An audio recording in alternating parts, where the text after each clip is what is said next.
Voilà. Thank you. Donc, je suis très heureux d'accueillir Georgios Steiris ce soir, qui va nous parler qui va donner une conférence ayant pour titre la réception de la philosophie et des sciences arabes par les scientifiques et byzantins au XVe siècle.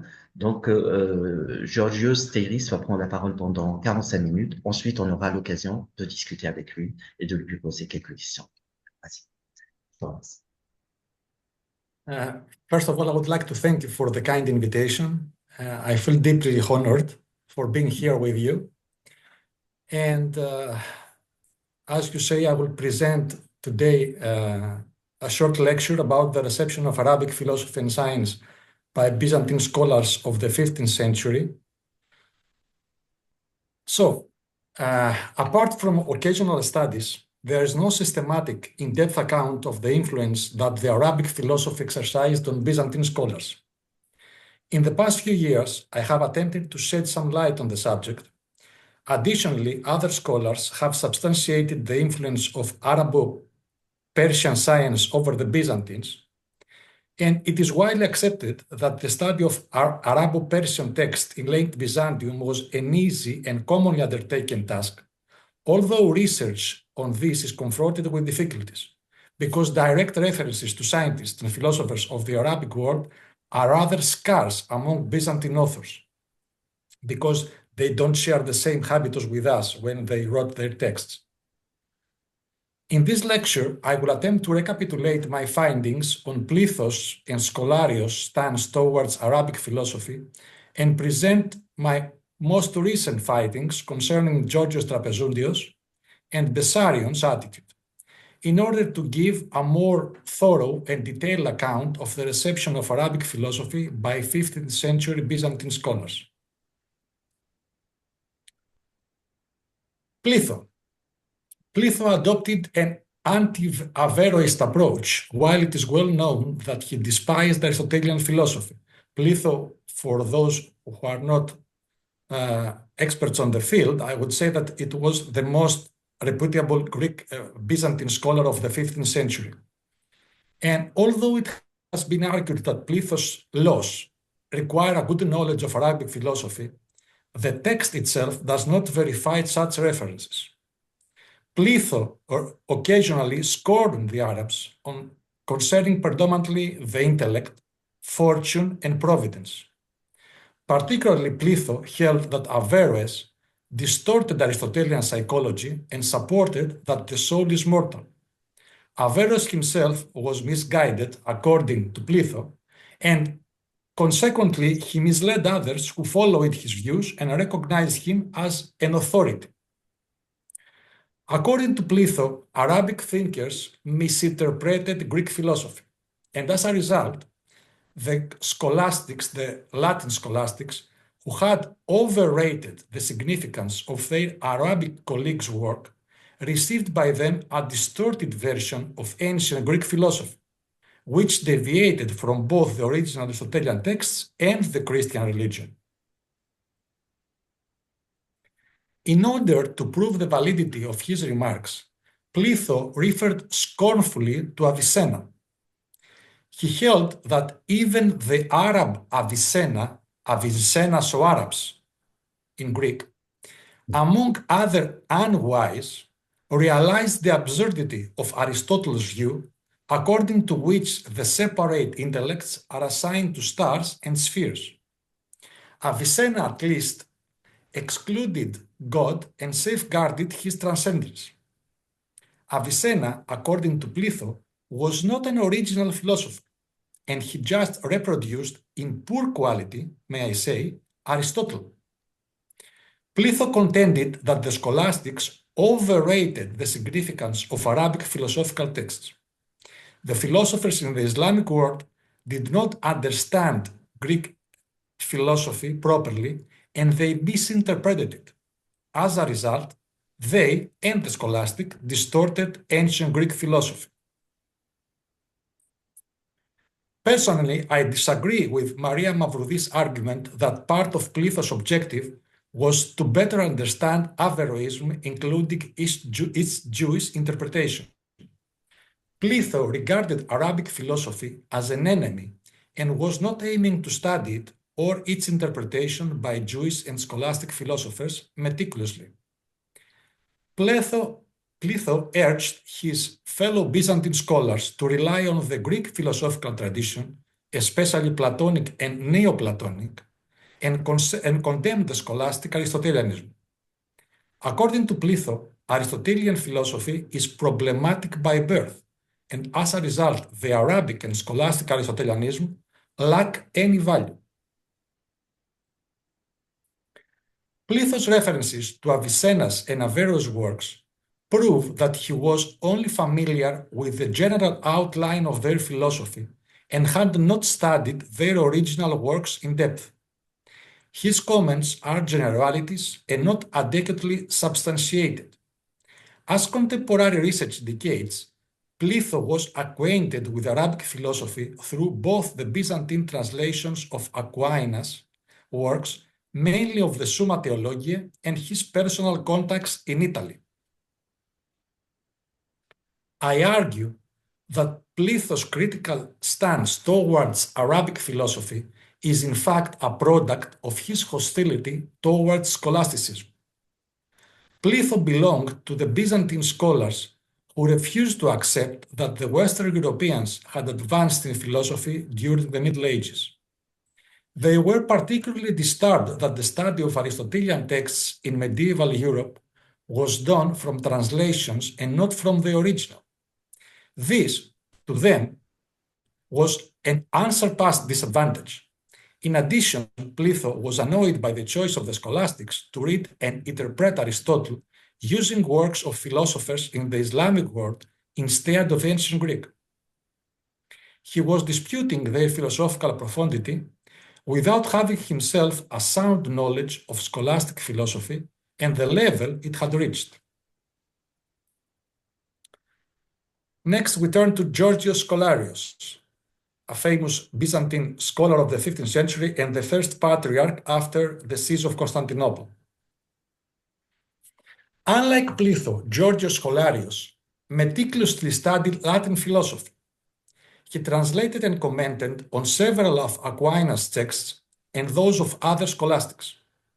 Through his readings, he came into indirect contact with the works of philosophers from the Arabic world. In an epistle to the Emperor Constantine Palaeologus, Scholarios stated that he had read all the works of Avicenna, Averroes, and other Arabic and Persian philosophers. That was his claim. In the same epistle, he expresses his admiration for Averroes, whom he considered the best among the commentators of Aristotle and an excellent original philosopher, contrary to what Pletho had supported.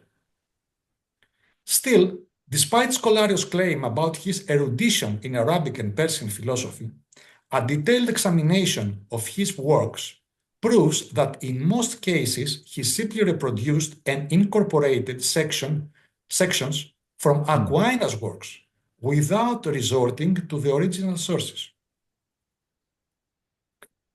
Scholarios occasionally reproduced views of Arabic philosophers without informing his reader that he was commenting, even if indirectly, on them. Via a careful comparison between Aquinas and Scholarios' texts, we can trace in Aquinas' text the passages where Avicenna's and Averroes' views are presented. In the majority of the direct and indirect references to Arabic thinkers, Scholarios disagrees with their positions, especially when Avicenna's and Averroes' views oppose or are subversive toward Christian doctrines. In spite of Scholarios' estimation of Averroes as the best commentator of Aristotle, his evaluation of Averroes varies according to the context of Scholarios' purposes. Namely, when Scholarios attempted to comment on Pletho's heretical doctrines, he attributed them to the latter's education under Eliseus, a follower of Averroes and of other Persian and Arab philosophers. His wording indicates that Scholarios considered Averroes and the rest of the Arabic philosophers as heretics. It is also noteworthy that he blamed the Jewish philosophers for reproducing Arabic philosophy without paying attention to their Mosaic tradition. In most cases within his theological and apologetic work, Scholarius does not mention the Arabic philosophers, nor does he confront them, whether directly or indirectly. The only exception is when he cited Averroes so as to reject Plato's views. Scholarius' aim was evidently not to defend Averroes, but to slander his opponent, Plato. Nevertheless, in those works where Scholarius translates and comments on Aquinas directly, his references to Arabic philosophers increase. It is noteworthy that in his commentary on Porphyry's Isagoge and on various Aristotelian texts, Scholarius mentions Averroes in numerous passages, while Avicenna in noticeably fewer, although Avicenna's work on Aristotle's metaphysics was of seminal importance to Western medieval philosophers. Scholarius admits that many of these references have been drawn from Aquinas' texts. Scholarius depended on Aquinas to acquire knowledge of Avicenna's and Averroes' philosophy, and his oeuvre does not support his claim that he had meticulously studied the Arabic philosophers. In conclusion, both Plato and Scholarius, the seminal philosophers of the Greek East in the first half of the 15th century, were not familiar with the original Arabic philosophy, but with its interpretation by medieval Christian and Jewish scholars. Scholarius, as research has shown, had not studied in depth the Arabic commentators. He had realized the value of Arabic philosophy. From the study of the synopsis of Summa Theologia, Scholarius does not seem to shape his own argumentation against the Arabic philosophers. Rather, he seems to be dependent on Aquinas to acquire knowledge of Avicenna's and Averroes' thought instead. And Scholarius' texts do not support his claim that besides Avicenna and Averroes, he had studied the philosophy of many other Arab and Persian philosophers. I could trace 4 references to Avicenna and just a single one to Al-Ghazali. Scholarius' knowledge of Arabic philosophy was general and superficial. And now we turn to Georgios Trapezundios, a Byzantine scholar who made a career in 15th century Italy. Besides Plato and Scholarius, Georgios Trapezundios dealt systematically with scholastic philosophy, through which he came into in indirect contact with the works of philosophers and scientists from the Arabic and Jewish world. Although he frequently boasted about his erudition, a detailed examination of his works proves that in most cases his knowledge of Arabic philosophy and science was superficial, and probably he had not studied the original sources. As we saw with Plato and Scholarius, that was a common attitude among late Byzantine scholars. In the 1440s, Trapezundius started translating Aristotle to Latin, as well as commenting on it. He admitted that he relied on Aquinas, Averroes, John Philoponus, Aegidius Romanus, and Themistius. Notwithstanding, in the translation of Aristotle's Meteorology, he underlined the low quality of the medieval translations of Aristotle, mostly based on Arabic translations and commentaries. He held that the Arabic translators were not careful and committed grave errors. He also criticized the translations of William of Verbeke, who, in his view, reduced the value of the original Aristotelian texts. In the early 1450s, Trapezundios assumed the project of translating Claudius Ptolemy's Almagest in Latin, after a papal commission. Apart from the translation, in less than a year, Trapezundios delivered a vast commentary of the original text. 2. Since in the preface of the second part of his commentary on Ptolemy's Almagest, he admitted a relative unfamiliarity with mathematical astronomy, we would suspect that his work was not carefully detailed, or that he reproduced previous commentaries on the Almagest without mentioning his sources. I have supported the view that probably he relied heavily on Theodoros Metochites' Στοιχείωσης Αστρονομική, commentary which was unknown in those times among Latin-speaking audiences. Despite his lack of knowledge and experience in astronomical texts, Trapezultius held that it was easy for him to trace plenty of errors in the previous attempts to translate and comment on the Almagest. According to Trapezultius, the major source of the misunderstanding was Theon of Alexandria, who, in order to prove his erudition, attempted to comment on difficult passages of Ptolemy's texts. However, Theon was not accurate, since he often erased passages, adding his own views, thereby considerably changing the original text. Trapezultius realized that Theon's errors were uncritically reproduced in the literary tradition of all ensuing late antiquity and medieval authors. On top of this, Theon's followers misunderstood and paraphrased his writings. As a result, Theon's treatises led Thabit ben Kura, Geber, and Leo Iudaeus to fallacies, according to Trapezultius. Namely, Thabit attempted to refute crucial points of Ptolemy's theory, while Geber published a harsh critique of the Almagest in Arabic, in which he corrected Ptolemy and highlighted Ptolemy's misconceptions. Trapezultius felt uncomfortable that Arabic and Jewish scholars dared to question Ptolemy's authority, and he attempted to defend the Alexandrian mathematician and astronomer.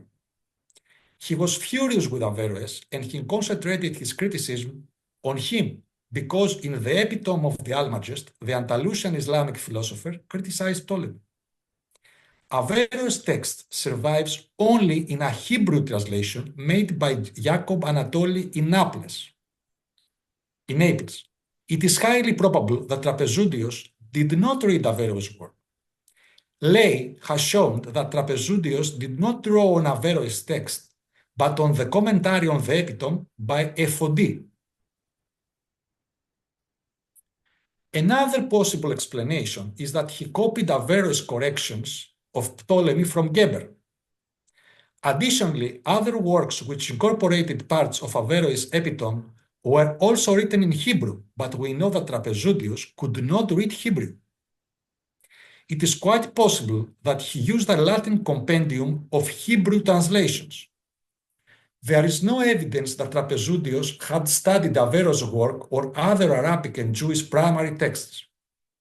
Instead, his knowledge was highly probably mediated by epitomes written in Latin, and as a result, it was partial.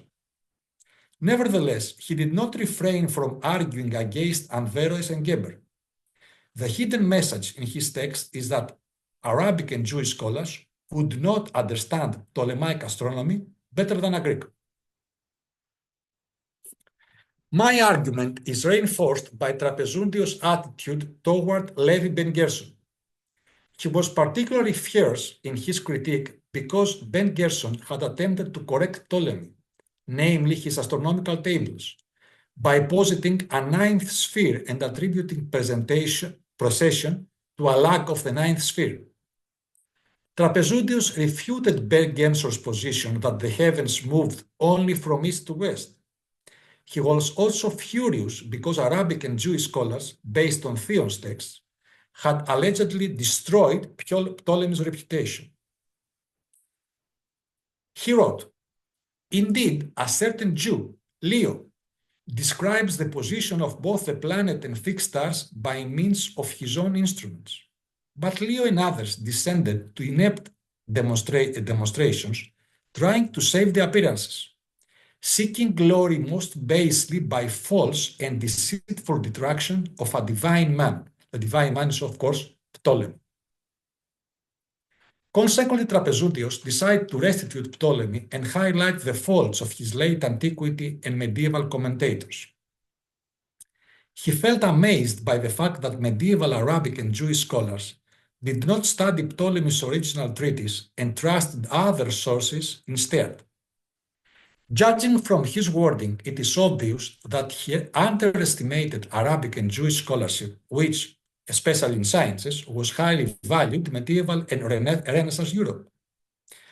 Goldstein has shown that Trapezuntius did not study Levi Bergerson's texts. Rather, he reproduced the treatise on Levi Bergerson's astronomy by Mordecai Finzi of Madua. Goldstein's research reinforces my view that Trapezuntius did not access the treatises of his Arabic and Jewish colleagues, although he was prone to condemn them without hesitation. A few years later, Trapezuntius dedicated his commentary on the Almagest to Jacobus Antonius Marcellus, a prominent Venetian citizen. Once again, in the dedicatory epistle, he criticized the Arabic scholars for misunderstanding Ptolemy and ancient Greek astronomy on the whole. As a consequence, according to him, Ptolemy's original insights remained obscure and scholars could not take advantage of them. Hence, Trapezuntius was persuaded that his works on Ptolemy and the Ptolemaic tradition would contribute to the correction of faults and pave the way for a better understanding of the stellar motions.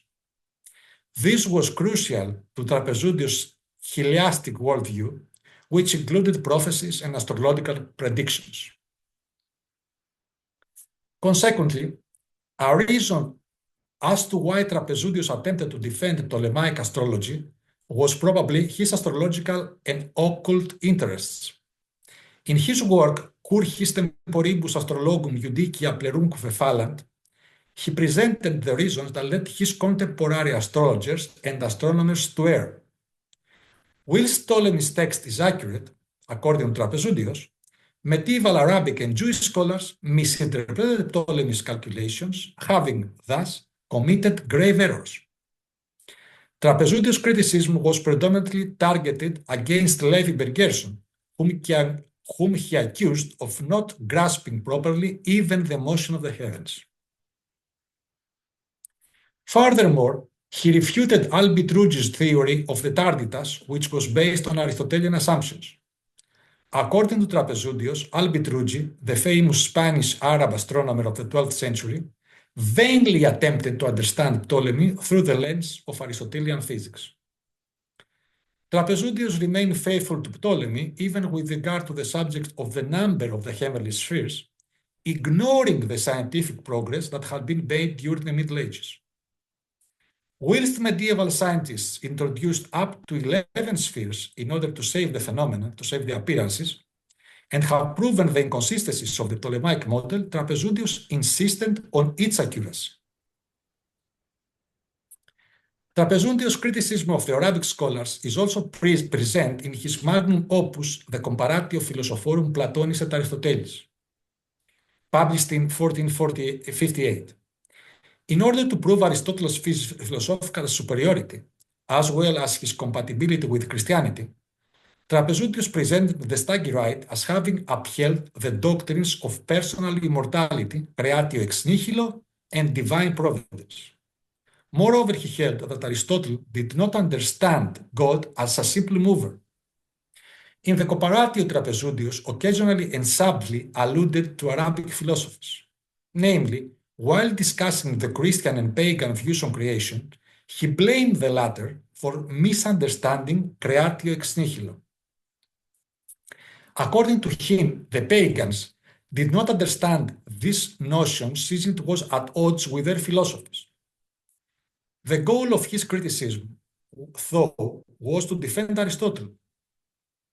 Particularly, he claimed that the ancient Greek philosopher, who was divinely inspired so as to uncover the secrets of nature and to refine humanity's minds via syllogism, rejected any explanation of the heavens and their movement as created or ordered by God. However, that did not mean that Aristotle rejected that the world depended on the first cause, as the Platonists suggested. The phrase, Therefore, it is said quite properly that he was created and given to us by divine providence so that we know whatever can be known, which seems to have served as Trapezundius' inspiration, was attributed to Averroes by medieval Renaissance Averroists, but I have not been able to trace it in Averroes' works. To the contrary, Averroes suggested that creatio ex nihilo is fully consistent with the Aristotelian philosophy, provided that the latter be properly interpreted. Another possible explanation would be that Trapezundius resorted to an unknown to us Averroist. It is obvious that he tried to discredit Averroes' understanding of Aristotle to suggest that he erred towards Plato. Averroes' influence on Trapezundius is also discernible in a passage where the latter discusses the intellect. Particularly, Trapezundius blamed those probably Latin Averroists and Alexander of Aphrodisias, who claim that the agent intellect is not separable but always separated, and not an essential part of the soul but separated from the possible intellect. In spite of their view, they did proclaim that the agent intellect illuminates the possible intellect. Here, Trapezundius did not mention Averroes, whilst once again he reproduced common views of 15th century Averroists. We have to bear in mind that Averroes' single agent intellect included the possible intellect, as well the active intellect. Although Trapezundius aimed to present himself as an erudite and unqualified scholar, it is obvious that he did not know Averroes' philosophy in depth. What is more, he considered Averroes as a major threat to Christianity and accused him of sometimes sharing the same views with the Platonists, who were horrible and ignorant enemies of the Catholic faith. Later, in the same book, Trapezundius accused previous scholars of erroneously interpreting the Aristotelian thought in order to maintain their own opinion. He noted, however, that lastly, these imaginative interpretations came to ruin. He explained this point by invoking the following groups. Some claim that the intellect in act is one and separated, and that happiness consists in its perfect function. Others support that, although there is a single intellect in all souls, is separable but never in fact separated, this intellect ceases to exist after death. Trapezundius also blamed those who held that the intellect in act is God and that he is related to the intellect and the objects of intellection, as the sun does to the senses and the sensible things. I am convinced that Trapezundius had in mind once again the Latin Averroists, such as Siger of Brabant, according to whom the intellects receive blessing through their conjunction with the active intellect. It is well known that, as Aquinas attested, Avicenna and Averroes thought of the active intellect as God.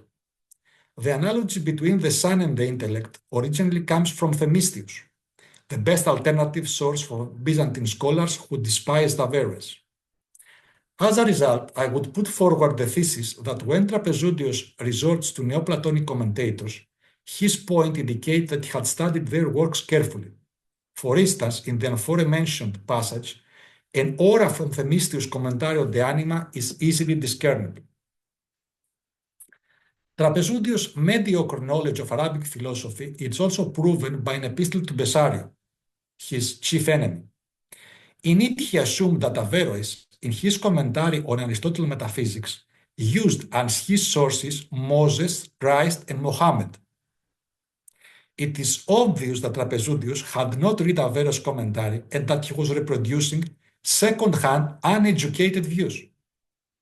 Even when he had commented on Aristotle's physics, he broke with a long Western tradition by basing his comments on Themistius rather than Averroes, who was the chief source for medieval scholars. In the same epistle, Trapezundius also blamed Avicenna because the latter's views were incompatible with Christian religion. Once again, Trapezundius repeated the naive view that Avicenna was a faithful Platonist. As a result, since Trapezundius was a fervent opponent of Plato and the Platonists, his low esteem for Avicenna's philosophy is rather expectable. From the content of the epistle, it is rather possible to assume that he had copied Aquinas, who also thought of Avicenna as a Platonist. Moreover, in his commentary of the translation on the translation of Aristotle's Generation of Animals, Trapezudius refuted the Averroists who followed the Platonic arguments of the pre-existence of human soul. Trapezudius' goal was the reconstruction of Arabic philosophy by claiming that Avicenna and Averroes were not faithful interpreters or were not faithful Aristotelians, and as a result, their works should not be studied when interpreting the Aristotelian corpus. Instead, he attempted to present himself as the gatekeeper of Aristotelianism and the Greek commentators as the most reliable authorities regarding Aristotle. And finally, let's move to Bessarion, a very influential Greek scholar and cardinal of the 15th century. Beside Trapezudius, Bessarion referred to Arabic philosophers too, predominantly in his In Calumniatorem Platonis, a work written in order to dispute Trapezudius' partial and biased views in favor of Aristotle. Contrary to his fellow Byzantine scholars, who for the most part were not willing to do the same, Bessarion felt the need to resort to Arabic philosophers, especially Averroes, but also Avicenna and Al-Farabi, even once. His aim being to castigate Trapezudius and justify Plato. It is worth noting that Bessarion did not follow the 15th century Italian humanists in rejecting Averroes, although he was aware of their criticism. More specifically, Bessarion frequently mentioned Averroes, whom he recognized along with Alexander of Aphrodisias as the most illustrious Aristotelian commentator among the guardians of Aristotelianism. His protege, Theodoros Gazes, shared the same predilection.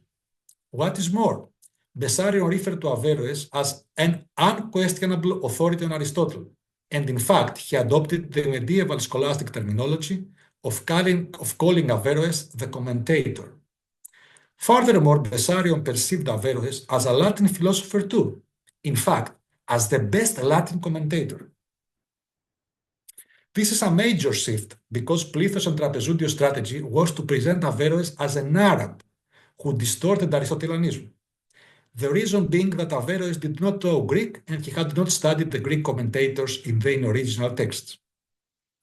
On the other hand, Bessarion's strategy was to challenge Trapezudius' arguments and defame him by proving that Averroes, the leading Aristotelian commentator, supports Bessarion's arguments and interpretations contra Georgius Trapezudius. Nonetheless, in spite of his appreciation of Averroes, when in disagreement, Bessarion did not hesitate to criticize Averroes and reject his views on the separate intellect and the unicity of the intellect.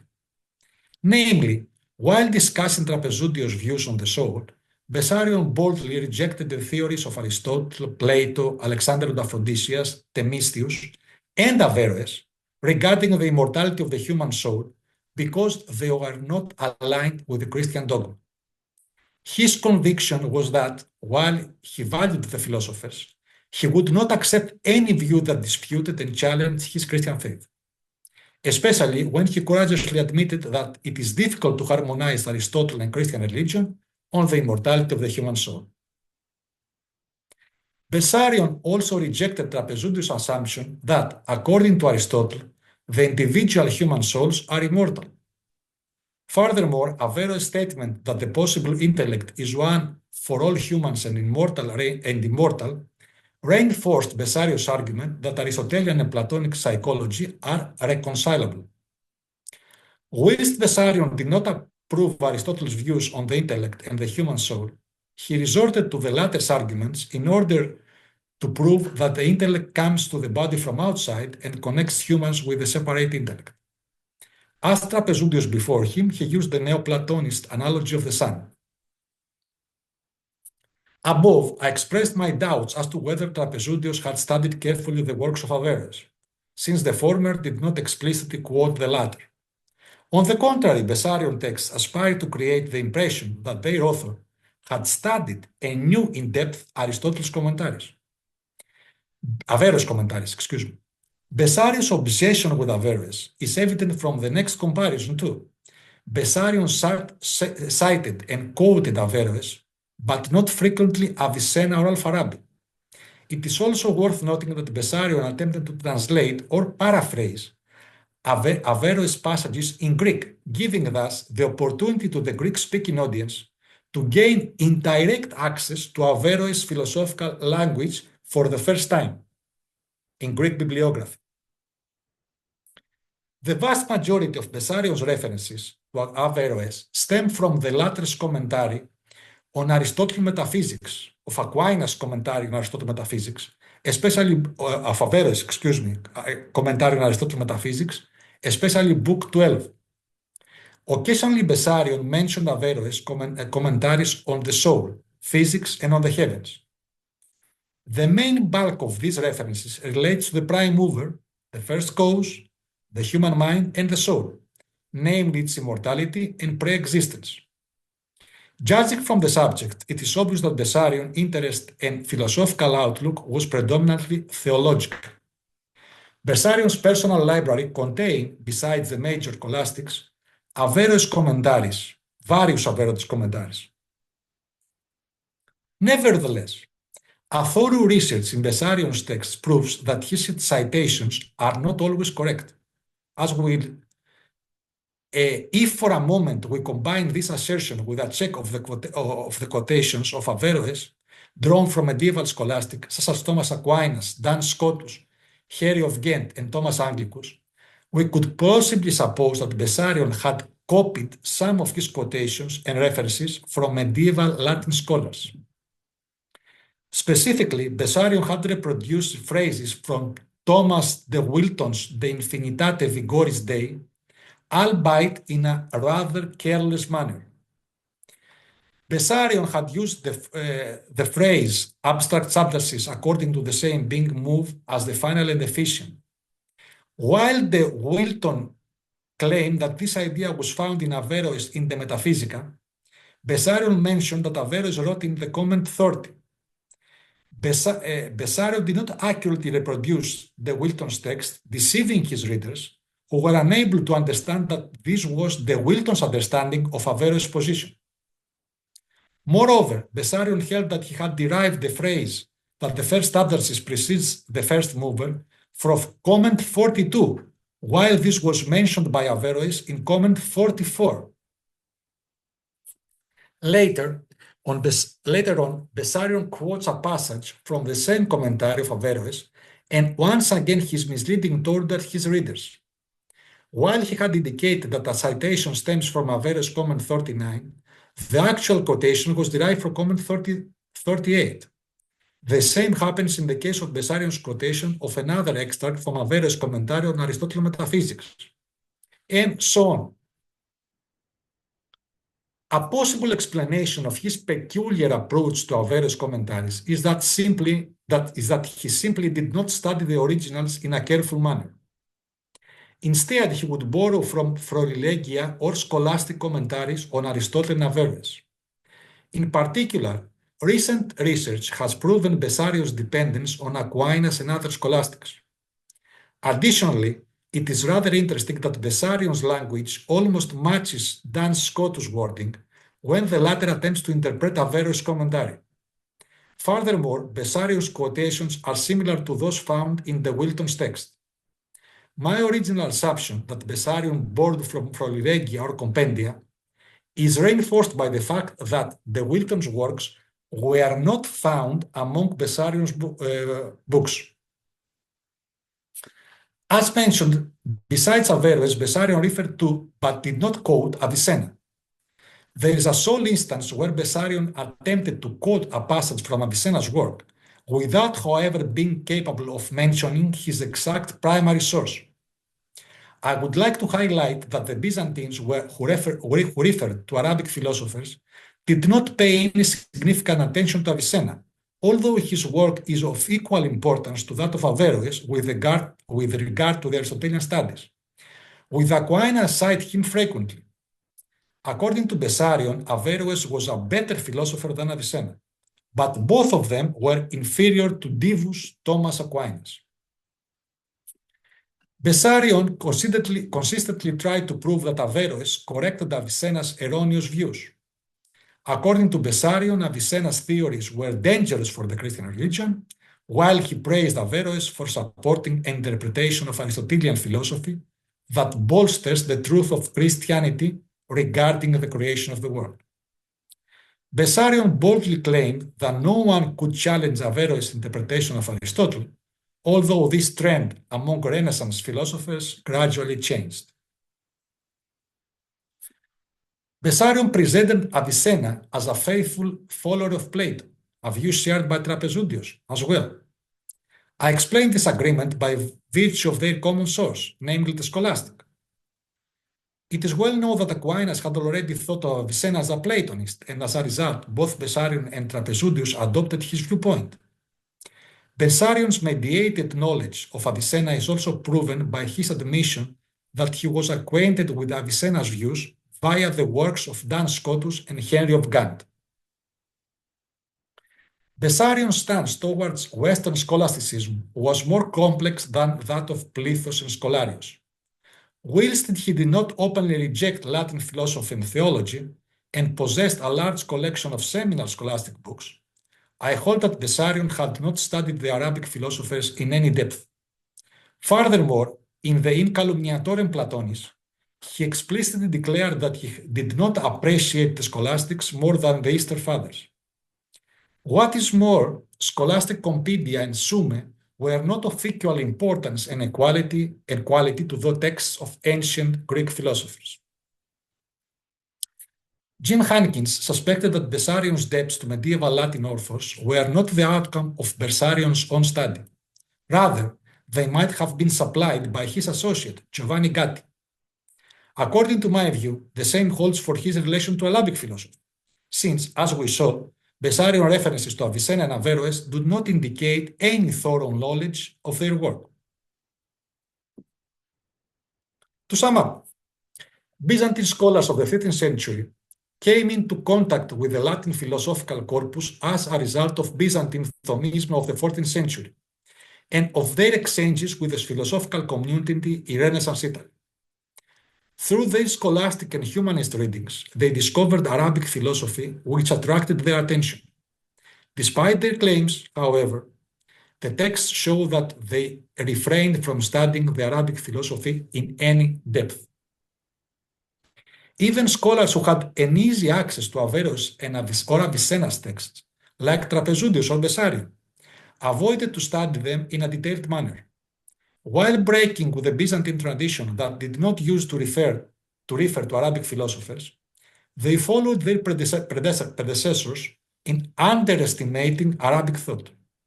Instead, they attempted to emphasize the importance of Neoplatonic commentaries as the most accurate tools in order to interpret Aristotle.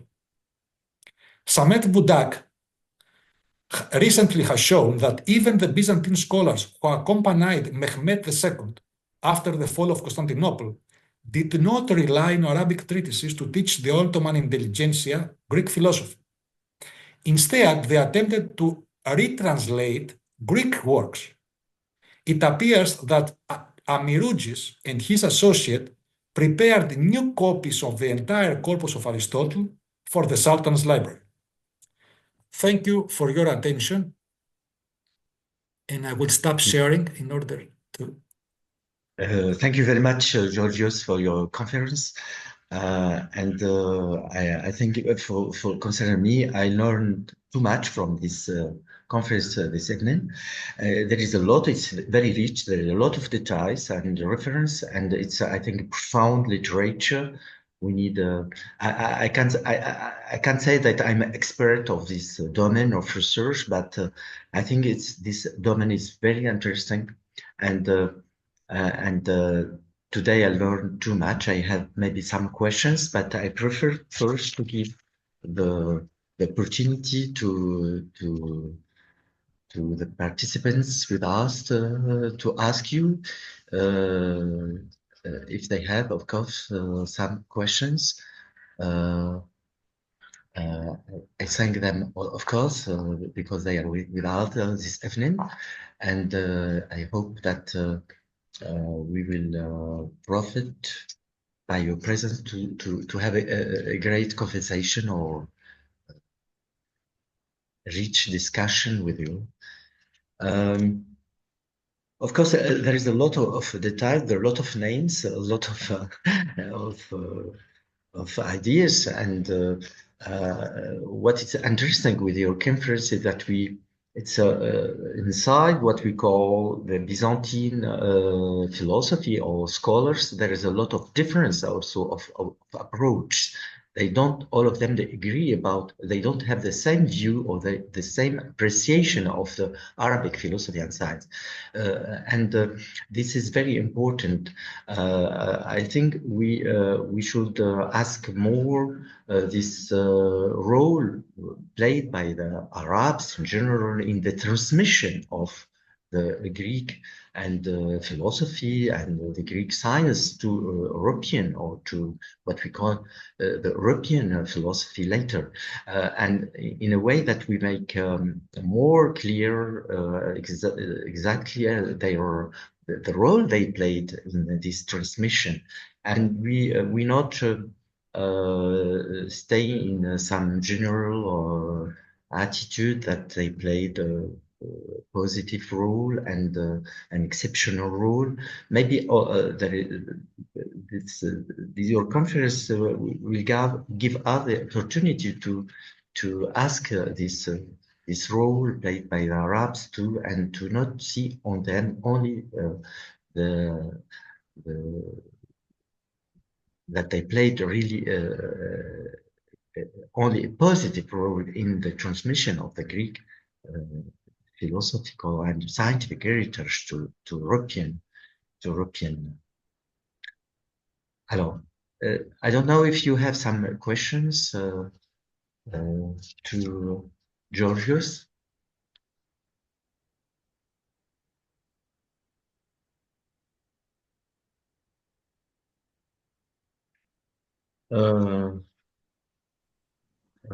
I would have a Michael? question, actually. Yes, please. Kalispera. Kalispera. Thank you very much. I'll briefly present myself. I'm Stefano Pietrantonio. I've just completed a PhD at UC Louvain in Belgium. I prepared a critical edition of a Greco-Arabic translation of the 18th century in Aleppo, the pre-Nahda, pre-Renaissance period, of a rhetoric text. So I uncovered in my PhD that Greek Orthodox Patriarch Athanasius Dabbas was the translator of Frangisco Scoufos Techni Rhetorikis. My question would be, was it actually an option not to take in the Arabic tradition at that time? So I'm ignorant of that period. I'm working reverse, the other way, Greco-Arabic, and 2 centuries later, or 3. So my ignorant question is that, was it possible to just write and study philosophy in Greek at that time, ignoring the importance of the Arabic tradition?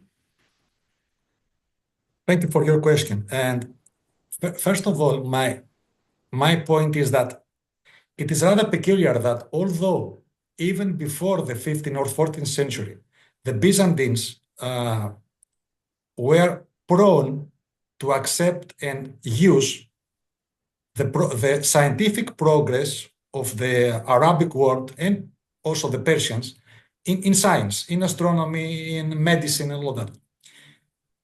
My question and my initial question was why they didn't refer to Arabic philosophers. And when I searched carefully the sources, I found out that the first references to Arabic philosophies, explicit references,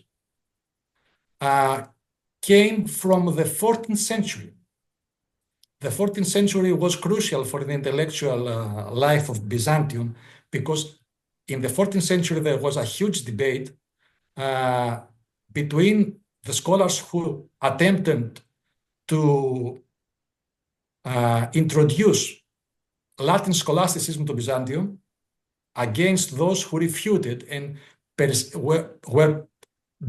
supported that the only solution was to study the ancient Greek philosophy per se. And through the years, I came to the conclusion that the Byzantines uh, learned something, yeah, not so much about Byzantine philosophy, about Arabic philosophy, excuse me, from the Latin scholastic, the translations of Latin scholastics, and not because they read the Arabic text per se. And according to my understanding, it was a choice, not something, it was not accidental.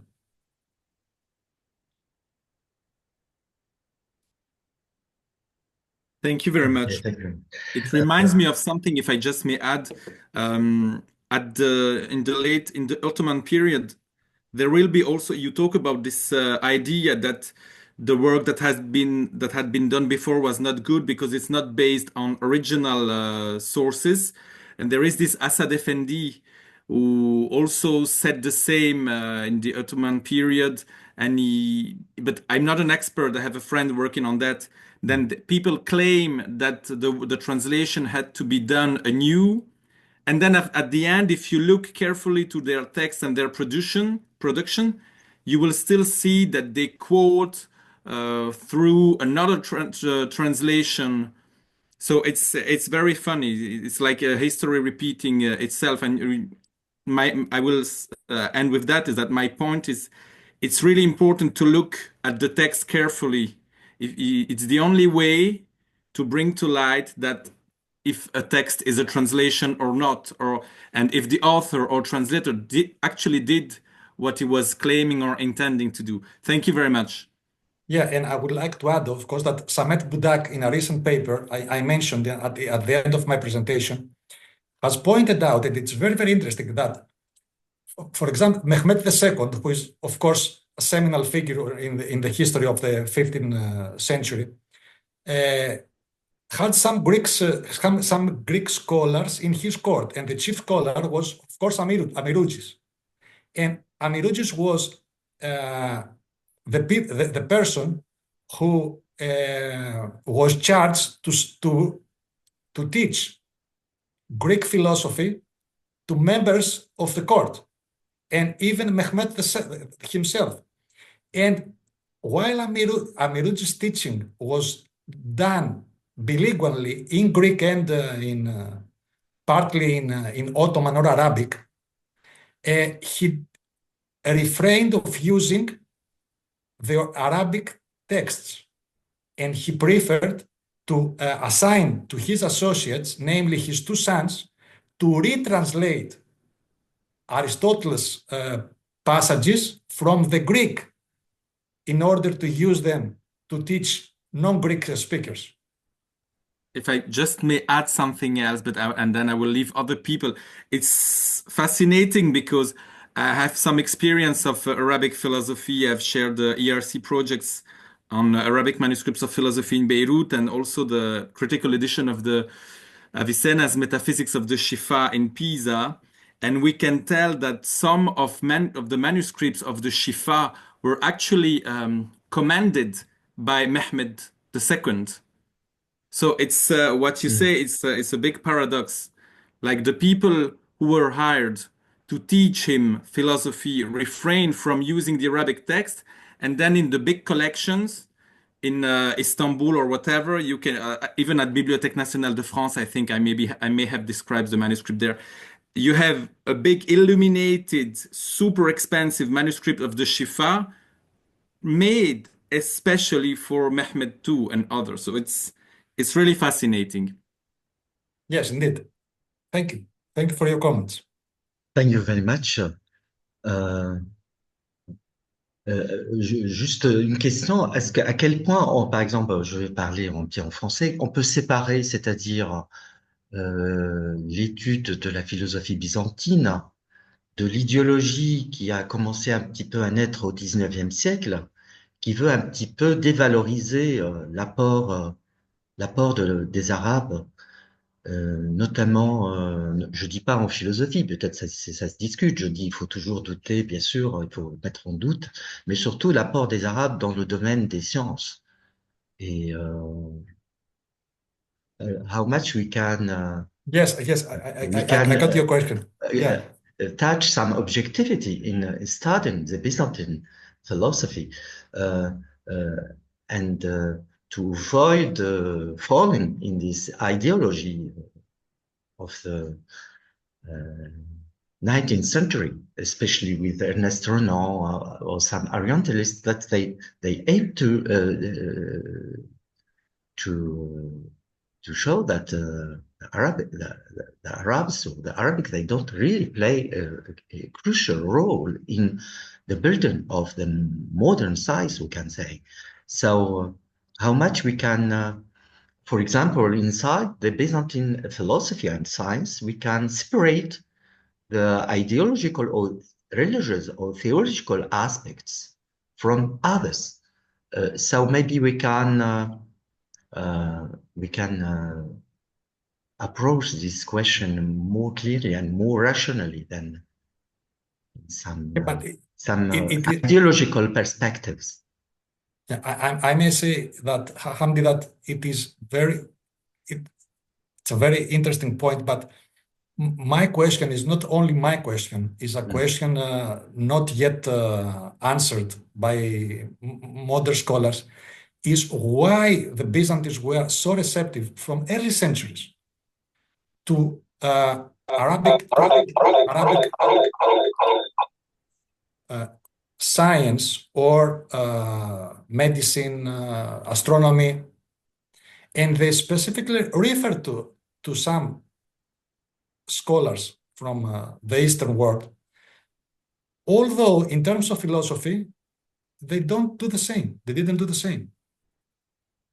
For many centuries, there was silence about Arabic philosophy, and the discussion came up in the 14th century as a result of the translation of Latin works, philosophical works, not because they had studied the original works of Averroes, Avicenna, or Al-Farabi, and etc. Although they constantly studied Arabic astronomy, mathematics, and medicine.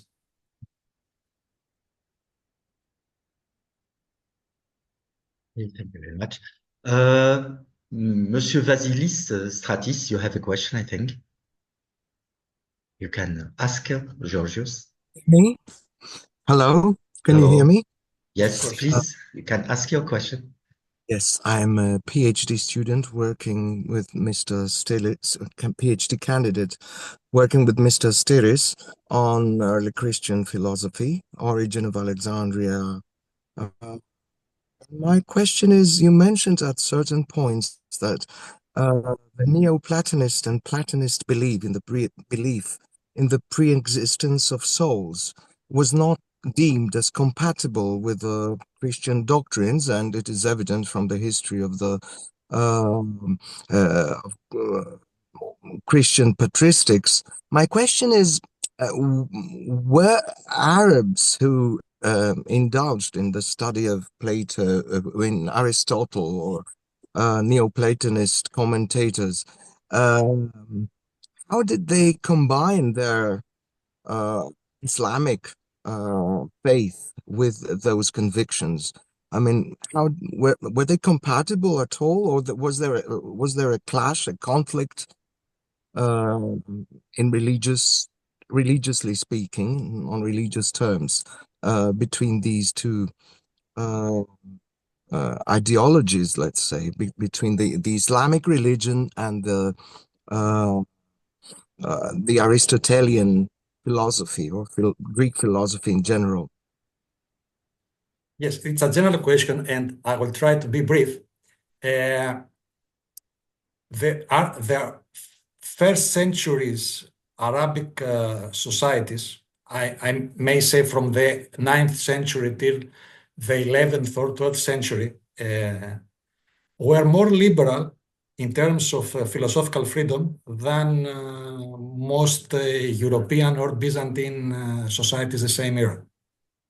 And although that this fact surprises sometimes even today, people in the Western societies, it was true that most of these scholars, although they criticized or disputed some key theological points, they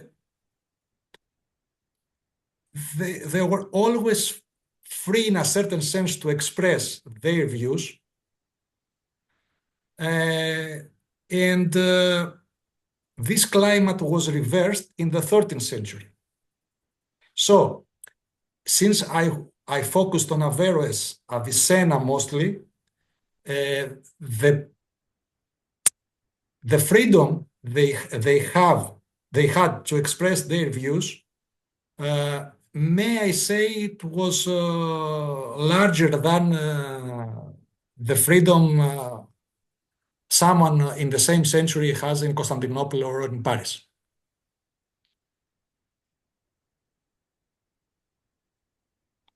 Thank you very much. Thank you very much for the explanation. So we're talking about the Umayyad period that was more open-minded. And the Abbasid period, of course. Abbasid. Okay. Thank you.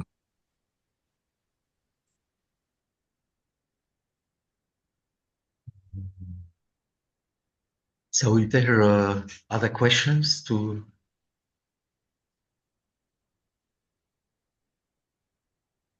Okay, thank you. I want to mention this book entitled Marche de la philosophie byzantine. It's a very interesting book under the edited by George Arabadzis, and we can find one paper written by Georgios about this topic. I think it's interesting. Yes, it was a preliminary. It was co-written with Athanasia Likoura, if I pronounce good her name. Yes, La of course. perception et valorisation de la philosophie arabe dans le résumé de la somme théologique de saint Thomas d'Aquin. Et Georges Gennadios, Scholarios, les cas d'Avicenne et d'Averroès. This is very interesting. I read this paper in French, and it was good written. Arabadzis is a very good friend and colleague of mine, and he's an expert on Byzantine philosophy. For me, I discovered these researches, and I'm too interested by. And I learned too much, as I said. There is a lot, I think, of things so we should know about this. And I have a simple question for you, Georgios. We can separate Byzantine philosophy and science, of course, from medieval philosophy. I mean, is there any specificities of Byzantine philosophy that distinguish it from medieval or from what we can in general call European or Occidental philosophy? For example, this idea to translate some treatises or some books from Arabic, not to Latin, but to Greek. This is to Greek. It's the translation back, because the translation from Greek through Syriac language to Arabic. This was the starting point of the Arabic philosophy. But the fact that we in this period we translated some book from Arabic to Greek. This is what was really the language of the Byzantine philosophy? It was Latin, or it was Greek, or it was it was Greek. Greek. Yes, and one of the major disputes in the 14th century was that some Byzantine scholars attempted, may I say for the first time, despite from some sporadic works in the previous centuries, to incorporate views from outside of Byzantium in Byzantine philosophy, namely from Western Europe. So, and it goes the two ways, because also, if you try to find Latin translations of Byzantine philosophical works, that is also another very interesting field because there, as far as I can tell, before the 15th century, just one Byzantine philosophical work was translated in Latin.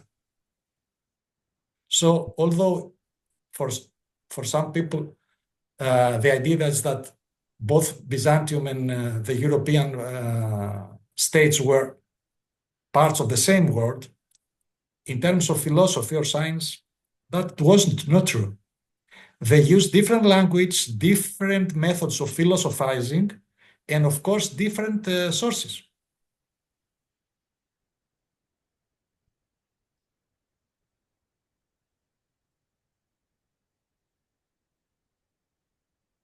Hamdi, I can hear you. Something. Yeah. Okay. Okay, thank you very much. Okay, donc if you don't have other questions,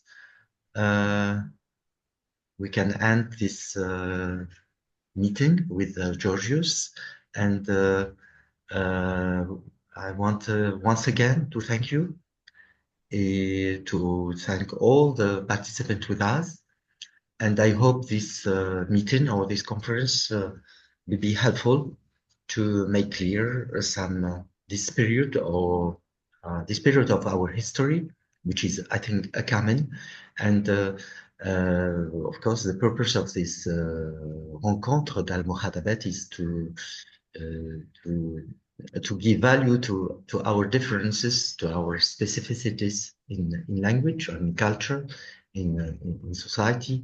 I think the best way of understanding each other, or mutual understanding and consideration. Okay, thank you, and I thank hope you very much. It was my pleasure.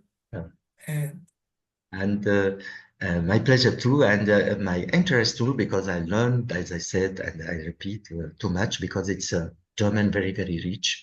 And we need to come back to this period to understand a lot of things. I think it's something missing in our in North Africa or in some Arabic countries. It's something we miss this because we need that. This will be part of our education and our philosophical, I think, formation. Yeah, I think that we ought to revive Mediterranean studies. Yes, in a certain sense. You understand me very well. Thank you, and I say you goodbye, and happy New Year to all of you. Thank you very much. Bye. And bye. Goodbye.